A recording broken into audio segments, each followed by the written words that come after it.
it's so funny. You can almost always predict. We sometimes talk about other podcasters and clips that get uploaded and stuff you can tell is so baity, you know. Like maybe you're gonna get some substance out of it, maybe you're not. But all you gotta see on there is like, I'm calling out somebody I had a problem with 10 years ago. But we had a clip that performed, I think, yesterday. Steve, what's the number on the Rock not showing up at Mania? I think it was called, and people wanted to know what you were going to deliver on that. And I think it was less than 24 hours. It was over like 20,000 views or something like that. It was in the 20s.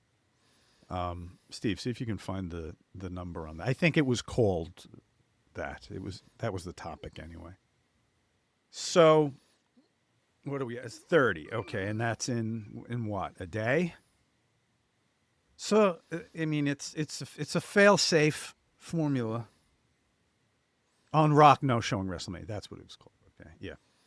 So 2 days ago. All right. I defended him. Yeah, but it's still being talked about. I don't think everything, because we taped the show, so I don't think we knew everything yet. And he's been on Pat McAfee, and he's talked about it, and it sounds like, and I want to know if you That think he's going to fight Pat McAfee too? as soon as Pat goes over Gunther. Ah. No, Rock made it sound they're trying to. I think people are reading into this a little bit, and maybe that's what they want. Listen, Pat works for the company, so it's everybody kind of wins, and Rock's on the board, so any attention or press that the company gets is always good. But Rock just kind of said that he elected to step back.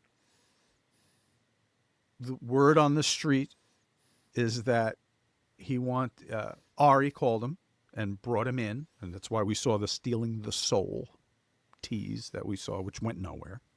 Because Rock then stepped back and said, you know what? They should have their moment. Let it be about them. Now, the speculation is that he wanted something different to happen where Cody turns, and Cody didn't want it. So that's why Rock stepped back. Which do you believe? In the grand scheme of things, neither fucking matters to me whatsoever. Right.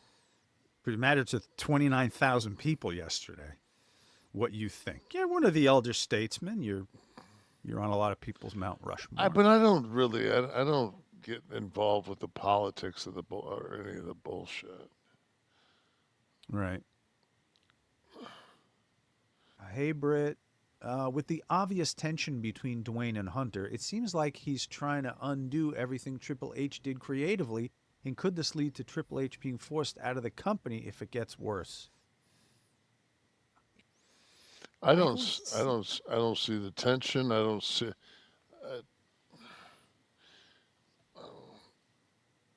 It wouldn't do any of them any good. I mean, Dwayne's on the board for TKO. Does anybody know what IMDb is? And then you go to their page, and then you see the projects that they have.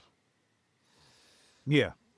And they've got 23 in script form and 6 in pre and 4 in post. These guys, it's like Dwayne's schedule you're making reference yeah. to. I think Dwayne's pretty busy and doesn't want to be. Well, it probably